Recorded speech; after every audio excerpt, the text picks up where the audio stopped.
The massive crystal hall stretched far across the station, filled with hundreds of alien beings from every corner of the galaxy. Ambassador Kyle Harrison stood alone in the center, wearing his simple gray suit while creatures with tentacles, wings, and glowing bodies surrounded him in a perfect circle. He had been standing there for 4 hours straight, waiting for them to finish their endless discussions about humanity's future. High Chancellor Vexthor finally raised one of his 6 clawed arms, and the room went silent. The tall alien leader looked down at Kyle with all of his eyes, his voice coming through the translation device in the walls. He spoke slowly, making sure every word carried weight and authority across the chamber. The Chancellor told Kyle that the Galactic Council had spent many days thinking about humanity's place in the universe. He said that humans had only been traveling in space for 42 years, which was nothing compared to the thousands of years other species had been exploring the stars.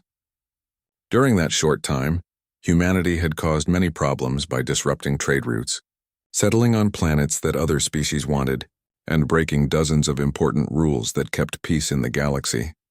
Kyle kept his face calm and neutral, showing no emotion. Behind him, his assistant Jenny Brooks quietly typed notes on her small computer.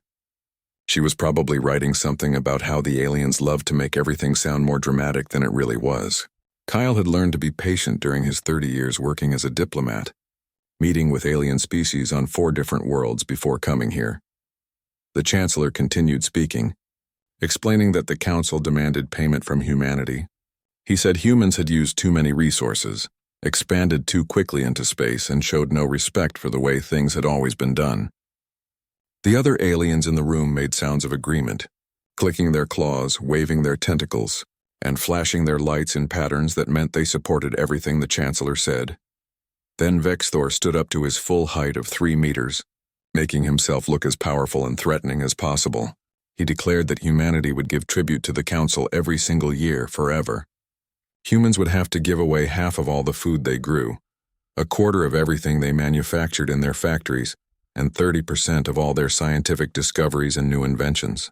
This tribute would prove that humans accepted their place as the youngest and least important species in galactic society.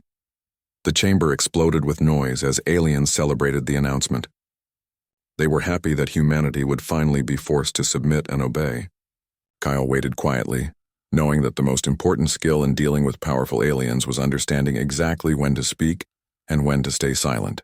This was definitely not the right time to interrupt their celebration. Finally, the Chancellor settled back into his throne and fixed all 6 of his eyes on Kyle. He told the human ambassador that he could now respond, and that the Council expected him to accept these generous terms immediately.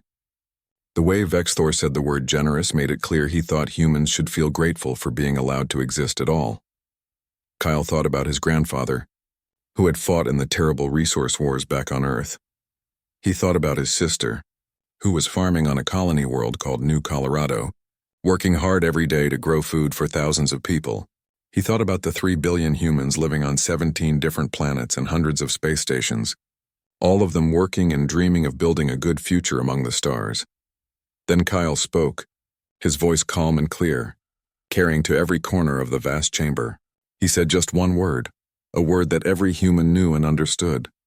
He said no. The silence lasted exactly 3 seconds before the chamber erupted again, but this time in shock and anger instead of celebration. Aliens started shouting that Kyle's answer was unacceptable and unprecedented. The Thaxian warlord roared with fury, while a being made of pure energy flashed angry red colors. They could not believe that a human would dare to refuse the Council's demands. Vexthor raised all 6 of his arms, demanding silence once more. When the noise finally died down, he leaned forward, somehow managing to look even more threatening than before. He told Kyle that perhaps he did not understand what was being offered. This was not a negotiation or a discussion. This was the final decision of 300 civilizations representing most of known space. Compliance was not optional, it was mandatory. Kyle felt Jenny shift nervously behind him. He knew she was thinking about all the computer simulations they had run back on Earth, trying to predict what would happen. Every simulation had ended with humanity either accepting the demands or being destroyed in a war they could not win. But the simulations never included the one thing that made humans different from every other species in the galaxy. Humans could be incredibly spiteful when someone tried to push them around, Kyle told the High Chancellor that he understood perfectly. The Council had made their demand clear, and he had given them humanity's answer. That answer was no, and it would remain no. An ambassador from a species known for being peaceful and loving consensus asked Kyle if he would really risk starting a war. Even she sounded shocked that any species would choose conflict over submission. Kyle replied quietly that humanity would risk anything before they would kneel and become servants to anyone. Vexthor stood up, his claws scraping loudly against the stone floor. He told Kyle that humans were fools. The Council had destroyed entire civilizations for smaller insults than this. Humanity had almost no military power, no allies brave enough to help them, and no technology that could match what the Council possessed. He demanded to know what made humans think they could stand against the entire galaxy. Kyle smiled then, but it was not a friendly smile. It was the same smile his grandfather had worn in old photographs from the wars.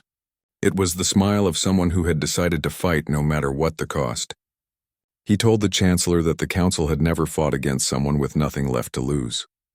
They had never seen what humans could do when someone tried to make them slaves.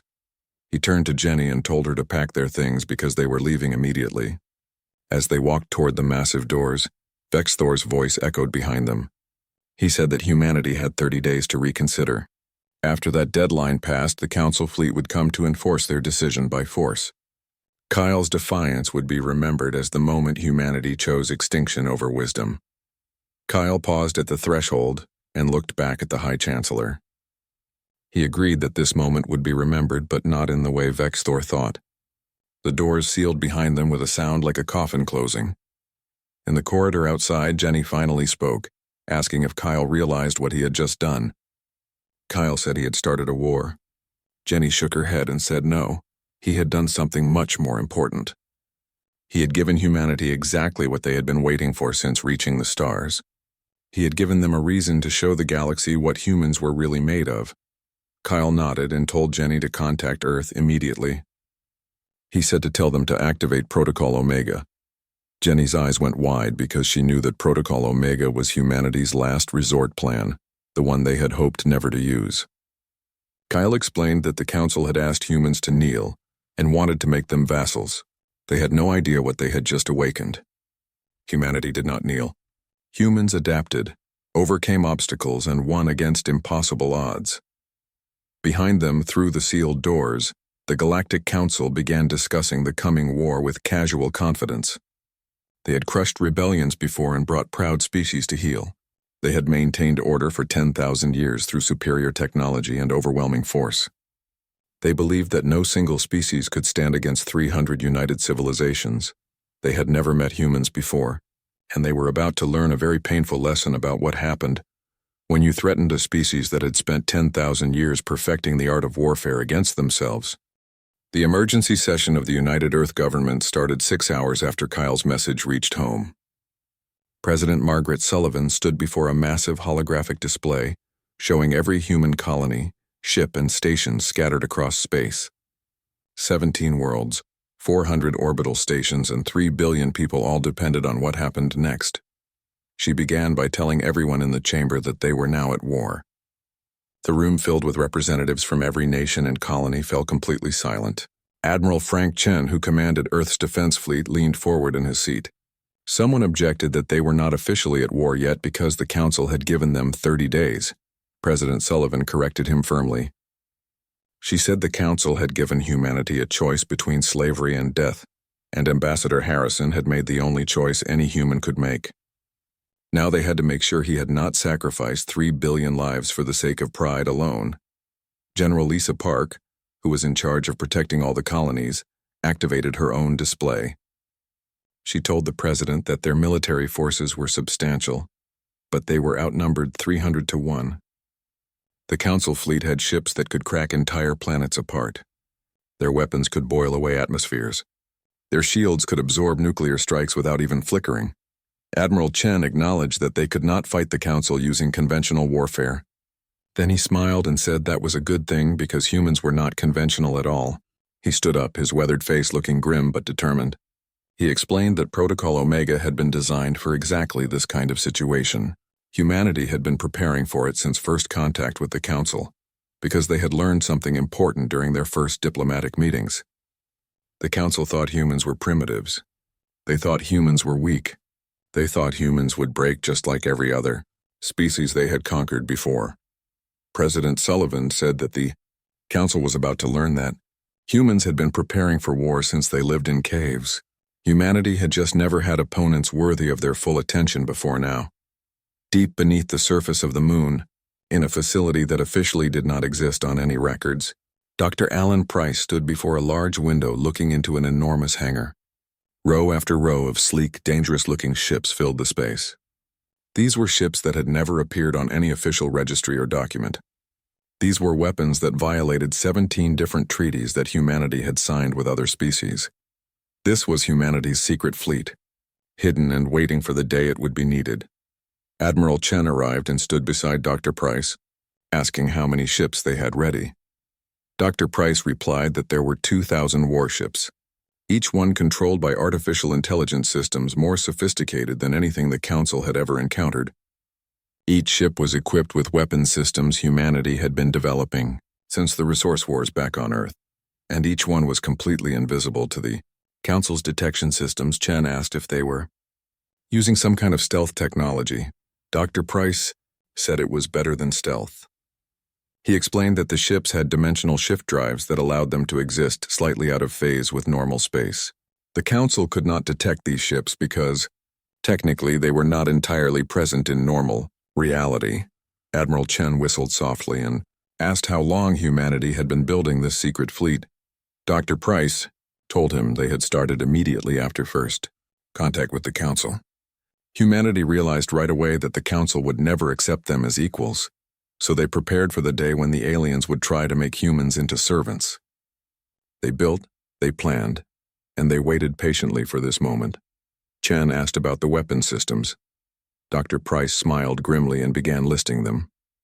Every horror weapon that humanity had ever banned was installed on these ships. Every nightmare scenario they had ever imagined was ready to use. They had kinetic kill vehicles that could punch through planetary shields. They had nanite swarms that could take apart a ship in minutes. They had viral computer programs that could turn the enemy's own computers against them. And they had the Omega device. Admiral Chen frowned because he had heard rumors about the Omega device, but nobody would ever give him details. Dr. Price explained quietly that the Omega device was humanity's doomsday weapon. If they activated it, there would be no going back. The device rewrote the fundamental forces of physics in a localized area. Anything caught in its field would simply cease to exist. Not destroyed or annihilated, but erased from reality, itself as if it had never been there at all. Chen was silent for a long moment before asking how localized the effect was. Dr. Price told him the field could be adjusted from a single ship all the way up to an entire solar system. Chen whispered a prayer under his breath. Dr. Price assured him that they were not planning to use the Omega device, but the Council needed to know it existed. Deterrence only worked if the enemy knew you had both the capability and the will to use it. Admiral Chen asked when the fleet would be ready to deploy. Dr. Price told him the fleet was ready right now. It had been ready for 20 years. Humanity had just been waiting for a reason to reveal it. Chen said that Ambassador Harrison had given them that reason. Dr. Price corrected him, saying that the Council had given them the reason when they demanded humanity kneel. Harrison just had the courage to say what every human was thinking. On the colony world of New Colorado, Governor Sandra Martinez stood before a crowd of 10,000 colonists. Behind her, the red sun was setting over fields of wheat that had been genetically modified to grow on this alien world. Her people had carved out a civilization from a hostile planet through pure determination and endless hard work. She told the crowd that the Council wanted half of their food. They wanted a quarter of everything the colonists made with their own hands. They wanted humans to give them the fruits of their labor, the results of their sweat, and the products of their ingenuity. The crowd rumbled with anger at the injustice of it all. She continued by telling them that Ambassador Harrison had told the Council no. He had refused their demands and chosen defiance over submission. Now the aliens were coming to take by force what humans would not give freely.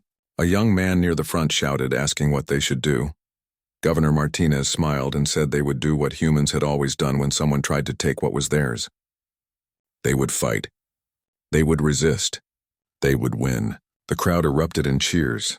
Similar scenes played out across all 17 human worlds. On New Terra, miners swore to bury any council forces that landed in their tunnels. On Epsilon Station, engineers began rigging their orbital platforms with explosive charges, ready to deny the enemy any captured infrastructure. On Horizon Prime, the entire population began drilling for evacuation procedures they had always hoped would remain just theoretical exercises. Humanity was preparing for war, but more importantly, humanity was uniting.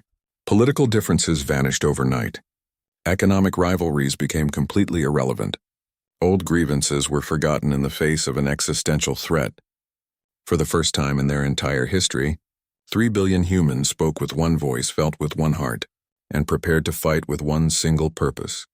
The Council had given them 30 days, and humanity would need every single one of those days, not because humans were unprepared for war, but because coordinating the most audacious military operation in history took time, and because humanity wanted to give the Council one last chance to reconsider, one final opportunity to withdraw their demands and acknowledge what every human already knew in their hearts.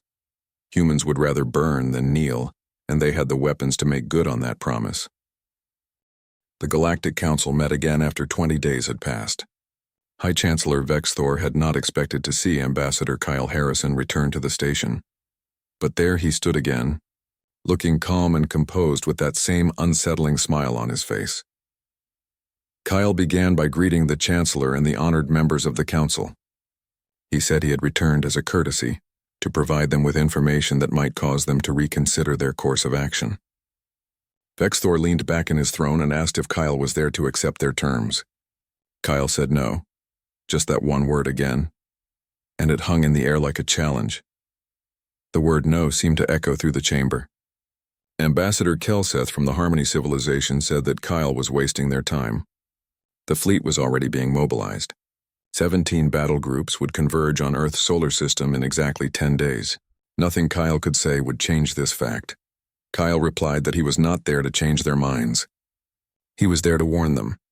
A ripple of amusement passed through the chamber. The Thaxian warlord actually laughed, a sound like rocks grinding together.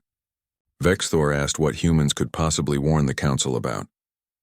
He listed humanity's weaknesses, pointing out their primitive fleet of only 300 vessels, their scattered colonies with no unified defense, and their species that had barely existed in space for one generation. Kyle nodded to Jenny, who activated a holographic projector. The display showed a standard Council dreadnought, massive and imposing. Kyle explained that this was their standard capital ship, carrying enough firepower to level a continent. Its shields could withstand bombardment from an entire fleet. It represented 10,000 years of accumulated technological advancement. The image changed, showing a sleek, predatory shape that seemed to absorb light rather than reflect it. Kyle explained that this was a human warship. It carried weapon systems the Council had never encountered. It moved through dimensions the Council did not know existed, and it could destroy their dreadnought before their sensors even detected its presence. The chamber fell completely silent. Vex Thor said it was impossible. The Council had monitored human technological development since first contact. Humans had nothing that could challenge them. Kyle replied that the Council had monitored what humans let them see. He explained that every species in the Council had developed in relative isolation. They encountered each other as equals, fought wars as equals, and eventually formed the Council as equals. They had never faced a species that developed in a pressure cooker of constant warfare. He advanced the display, showing images from human history. Ancient armies clashing with swords and spears, medieval sieges with catapults and burning oil, world wars with tanks and bombers, nuclear standoffs where two nations held enough firepower to destroy the entire planet. Kyle told them that humans had spent 10,000 years trying to destroy themselves. They had developed weapons that could crack their own planet. They had created diseases that could wipe out billions. They had built machines designed for one purpose only: killing other humans as efficiently as possible. The display shifted again, showing construction facilities on the moon, hidden shipyards, and research stations buried deep inside asteroids. Kyle said quietly that when humans reached the stars, they did not stop being who they were. They just found new applications for old skills. When they met the council and realized the aliens would never accept them as equals, humans prepared for this day. Ambassador Kelseth asked if Kyle expected them to believe humans had developed weapons superior to theirs in just 42 years. Kyle said no. He expected them to believe humans had been developing these weapons for 200 years. They just had not told anyone about them until now. Vexthor demanded proof. Kyle smiled and told Jenny to commence Operation Revelation. The chamber's main view screen came to life, showing the Council's primary military staging area at Centaxis Prime. 200 warships floated in formation, preparing for the invasion of human space. It was meant to be a display of overwhelming power. Then space itself seemed to twist and bend. One moment the Council fleet hung alone in the void. The next moment, 5 human warships materialized among them, phasing into reality like ghosts becoming solid. They moved with impossible grace, weaving between the massive dreadnoughts like sharks circling whales. Kyle noted that the Council ships had not detected them. Even now, with direct visual confirmation, their sensors showed nothing but empty space. As everyone watched, the human ships opened fire. They did not use conventional weapons, but coherent streams of energy that bypassed shields entirely, punching through armor as if it were paper. These were warning shots, each carefully calculated to disable but not destroy. 10 Council ships went dark in 30 seconds. Then the human ships vanished, phasing back out of normal space before the Council fleet could even target them properly. The chamber erupted in chaos. The Thaxian warlord roared that this was an act of war. Kyle corrected him calmly. This was a demonstration. The Council ships were disabled, not destroyed. The crews were alive. If humans had wanted to start a war, the Council would be watching 200 funeral pyres, not ships drifting helplessly in space. Vexthor stood slowly, all 6 of his eyes fixed on Kyle. He asked if Kyle dared threaten the Council. Kyle replied that he dared to tell them the truth. The Council had demanded tribute. Humans had said no. The Council had threatened war. Humans had shown them why that would be a terrible mistake. Now the Council had a choice to make. Jenny activated another display showing a star chart of known space with human installations marked in blue and Council territories in red. Kyle explained that humans had 2,000 ships like the ones they had just seen. Each one was controlled by artificial intelligence systems with response times measured in nanoseconds. Each one could phase in and out of normal space at will, and each one was equipped with weapons specifically designed to counter Council technology. Blue dots began appearing across the star chart. Hundreds of them, thousands of them. Each dot represented a human warship that had been hidden, waiting, preparing for this moment. Kyle said that humans could destroy the Council fleet. They could cripple Council infrastructure. They could turn this into a war that would last centuries and leave half the galaxy in ruins. But humans did not want to do that. He paused to let that statement sink in. He said that humans wanted to be left alone. They wanted to build their colonies, raise their families, and live their lives without interference. They wanted to trade with the Council as equals, not serve them as vassals. And if the Council could not accept that, then humans would fight. And the Council would lose. The silence in the chamber was absolute. Kyle told them they had 10 days left. They should use that time to reconsider their demands. If the Council fleet entered human space, humans would interpret it as an act of war and respond accordingly. He turned to leave, then paused and looked back. He mentioned one more thing. The 5 ships they had just seen were the oldest models in the human fleet. The new ones were much, much better. As the doors closed behind Kyle and Jenny, the Galactic Council sat in stunned silence, staring at the star chart with its thousands of blue dots marking human positions across space. They had thought they were dealing with primitives. They had believed themselves superior in every way. They were beginning to realize they had made a terrible, possibly fatal mistake about what humans were capable of doing when threatened. The Galactic Council met in closed session for the first time in 300 years. There were no translators, no recorders, and no public observers. Just 300 representatives trying to understand how their entire worldview had been turned upside down in a matter of days. The Thaxian warlord insisted loudly that the humans were bluffing. He said it was just 5 ships against 10 in a coordinated strike, while their defenses were relaxed. It proved nothing about human capabilities. Ambassador Kelseth disagreed, pointing out that it proved humans could bypass their sensors completely. It proved human weapons could penetrate their shields. And it proved humans had restraint because they could have destroyed those ships instead of just disabling them.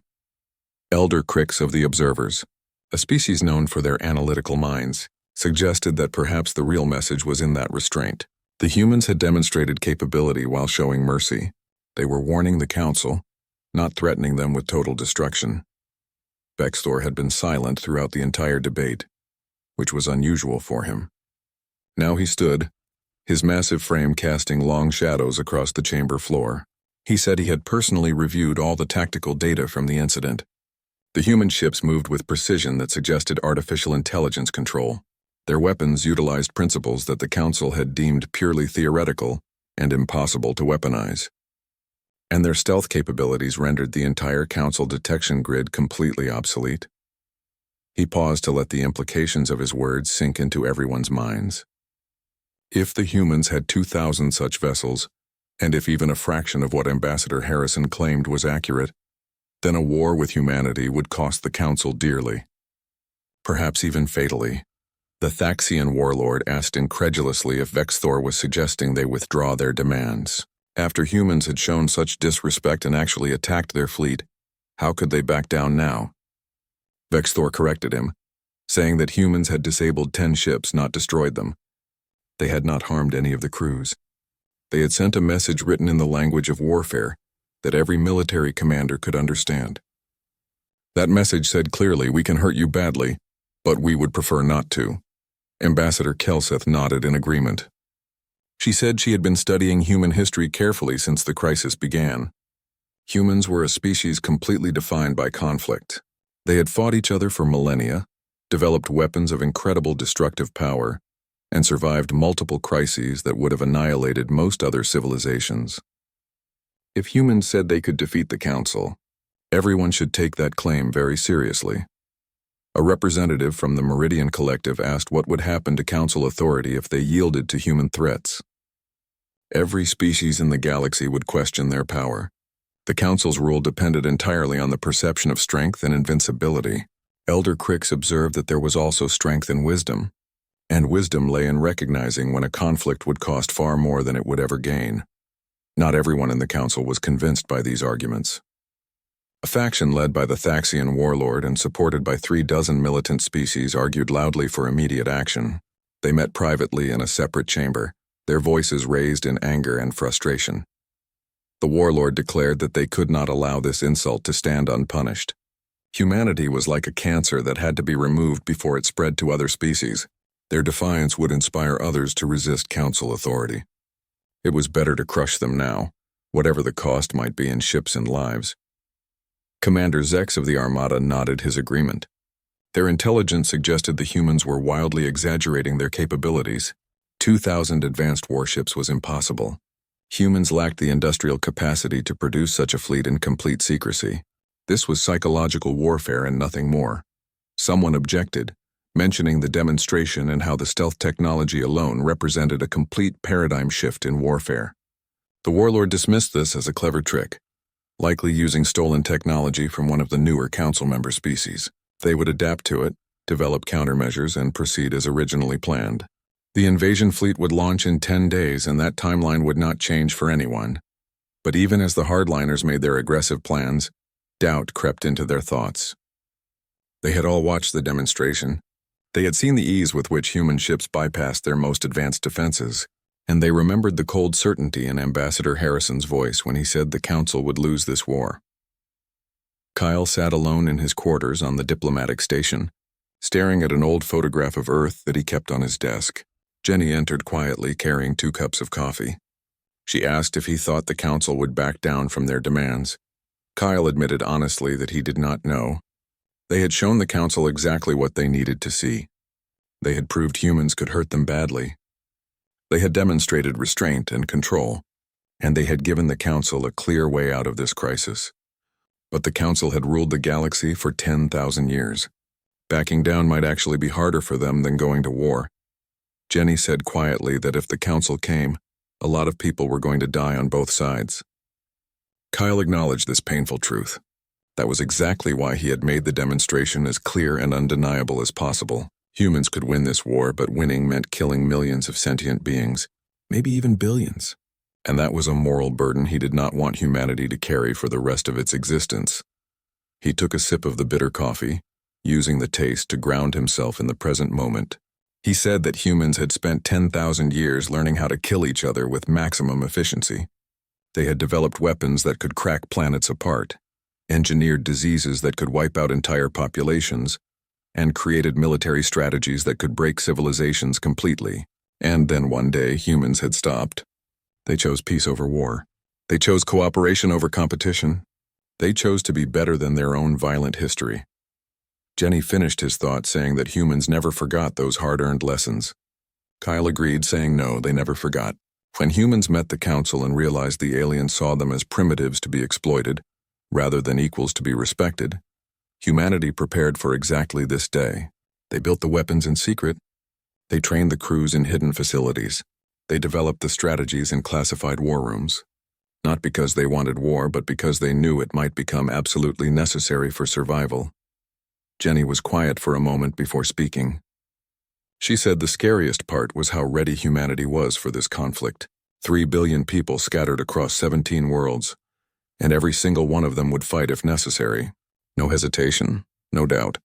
Just cold, calculated determination to win at any cost. Kyle said that was what made humans unique in the galaxy. Humans did not fight for glory or conquest or to prove superiority. They fought for survival, for their families and friends, for the basic right to exist on their own terms without anyone's permission. And when humans fought like that, when absolutely everything was on the line, they simply did not lose. They could not afford to lose.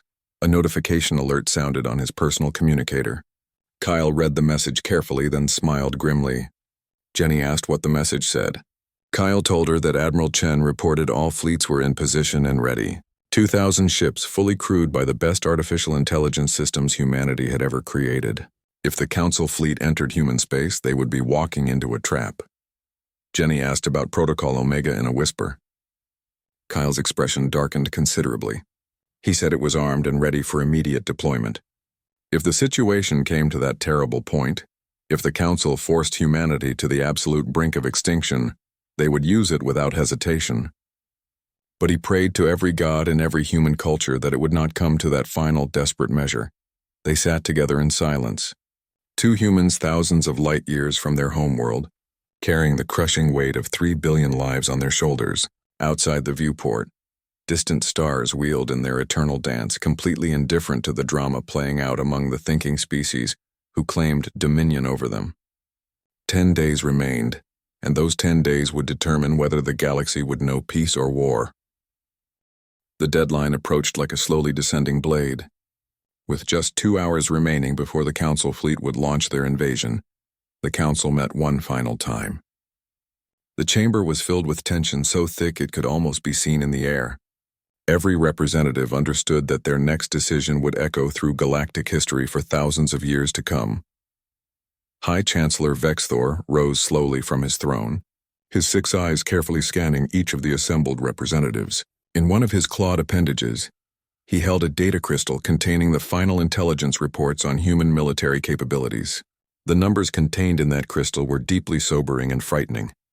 He told the Council members that they had reached the critical moment of decision. Their fleet was fully assembled and ready. Their warriors were prepared to fight and die. Their authority and resolve had been directly challenged and questioned. Now they had to choose between 2 paths. They could proceed with the planned invasion of human space, or they could withdraw their demands completely and accept humanity's refusal.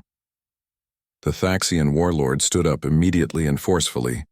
He insisted they must proceed with the invasion. To do anything else would be admitting weakness to the entire galaxy. The humans had shown nothing but contempt for Council authority. They could not allow this open defiance to stand unpunished. Elder Crix corrected him calmly. He said the humans had shown capability and power, not contempt. More importantly, they had shown a clear willingness to use that power if pushed. The Council's own analysis suggested that Ambassador Harrison had not been exaggerating at all. Humans could hurt the Council forces very badly. Commander Zex of the Armada activated his personal display screen. He announced that their intelligence services had completed their full assessment of the situation. The humans had not been lying about their secret fleet. Council agents had now confirmed the existence of at least 1,800 stealth-capable warships hidden throughout human space. Human weapon systems utilized advanced technology the Council had never encountered before, and human defensive networks were far more sophisticated than anyone had initially believed possible. The chamber erupted in shocked conversations. Someone said loudly that 1,800 advanced warships was completely impossible. Commander Zex acknowledged that it should have been impossible for any species the Council had ever encountered before. But humans were fundamentally different from every other species. They had developed in complete isolation from galactic civilization, in a state of constant warfare, under conditions that would have destroyed most other civilizations entirely. Humans had learned to build weapons quickly, efficiently, and most importantly in complete secrecy, and they had never stopped preparing for the worst possible scenarios. He paused before adding quietly that their military wargaming computers suggested an invasion would eventually succeed, but only at a catastrophic cost of 70% casualties among Council forces. And that terrible estimate assumed humans did not use their ultimate doomsday weapon. Ambassador Kelseth leaned forward with alarm in her voice. She demanded to know what doomsday weapon he was referring to. Commander Zex explained that their intelligence operatives believed humans had developed something they called Protocol Omega. It was some kind of device that could manipulate the fundamental forces of physics at the quantum level. If activated during battle, it could erase entire fleets from existence completely, not destroy them or blow them apart, but literally erase them from reality as if they had never existed at all. The silence that followed was absolutely total. Every representative sat frozen, trying to comprehend the implications of such a terrible weapon. Vexthor let that horrifying information sink deeply into everyone's minds. Then he spoke again, his voice carrying a weight that went far beyond mere political authority. It carried the heavy burden of true leadership, of responsibility, of knowing that his next words would determine the fate of billions of living beings. He said that he had led this council for 3 long centuries. He had personally witnessed species rise to greatness and fall into extinction. He had seen the birth of new civilizations and watched old empires crumble into dust. In all that immense span of time, he had never faced a decision quite like this one. He carefully set down the data crystal on his throne. He told everyone that humans were not what the Council had thought they were. They were not primitive children to be exploited or guided. They were survivors who had endured 10,000 years of warfare. They were warriors who had perfected the art of killing. They were builders who had taken everything the Council considered impossible and made it real through pure determination and incredible ingenuity. The Thaxian warlord tried to object loudly, but Vexthor raised one appendage demanding silence. He continued by saying that the Council had demanded tribute from humanity. Humans had refused clearly. The Council had threatened war. Humans had prepared for it completely.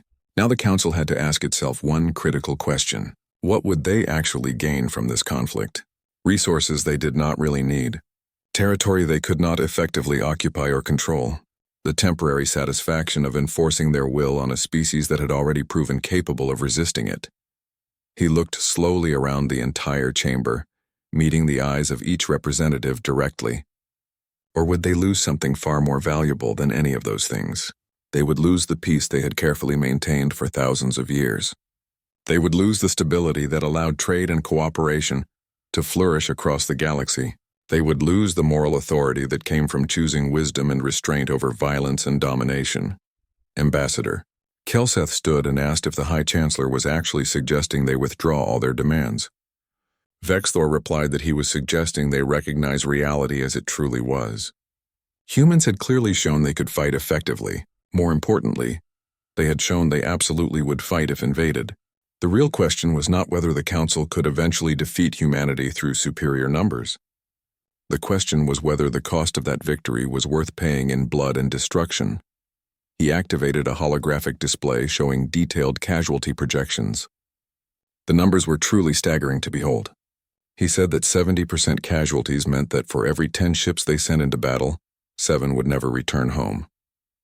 It meant millions of their own people would die. It meant entire species would be decimated and possibly driven to extinction. And for what purpose? to force compliance from a species that would clearly rather burn their own worlds than kneel to anyone. The chamber fell into complete silence once again. Vexthor called for an official vote. He asked all those in favor of withdrawing their demands and accepting humanity as an independent member of galactic society to signal their assent now. One by one, indicator lights began to glow around the massive chamber. Blue lights meant assent and agreement. Red lights meant refusal and continued aggression. For a long, tense moment, the vote balanced precariously on a razor's edge. Then Ambassador Kelseth cast her vote and her light glowed blue. Elder Crix followed immediately with another blue light. Even Commander Zex, who had led the mighty armada for decades, voted blue for peace. The final tally appeared on the central display for all to see. 212 votes for withdrawal, 88 votes for continued aggression. The Thaxian warlord roared in absolute fury. He shouted that they were condemning themselves to weakness. They were showing every species in the entire galaxy that the Council could be defied successfully. Vexthor said quietly but firmly that they were showing something far more important. They were demonstrating that the Council could recognize its mistakes. They were proving that wisdom sometimes meant choosing peace over pride. They were teaching the galaxy that true strength lay not in forcing compliance, but in knowing exactly when to step back from the edge of disaster. Kyle received the official notification with 30 minutes to spare before the invasion deadline. He read the message once, then read it again, hardly able to believe what he was seeing. He called for Jenny urgently. She entered his quarters at a full run, her hand instinctively reaching for the weapon at her side. She asked if the Council fleet was launching the attack. Kyle told her no with emotion thick in his voice. The Council had voted to withdraw all demands completely. Humanity was free. Jenny stared at him for a long, silent moment. Then she laughed, a wonderful sound of pure relief and joy. She said they had actually done it. Kyle agreed that yes, they had done it. Now he needed to inform Earth immediately and then figure out what to say when High Chancellor Vexthor inevitably summoned him for a final meeting. The summons came within 1 hour. Kyle entered the council chamber to find it nearly empty. Just Vexthor remained, seated on his throne, somehow looking smaller and older than before. The High Chancellor greeted Kyle and asked him to please sit down. Kyle took a seat and waited respectfully. Vexthor said simply that Kyle had won. The council had officially voted to withdraw all demands for tribute. Humanity would be recognized as an independent member of galactic society, with all the rights and privileges that status entailed. Kyle thanked him sincerely. Vexthor said not to thank him yet. There was one critical question, H.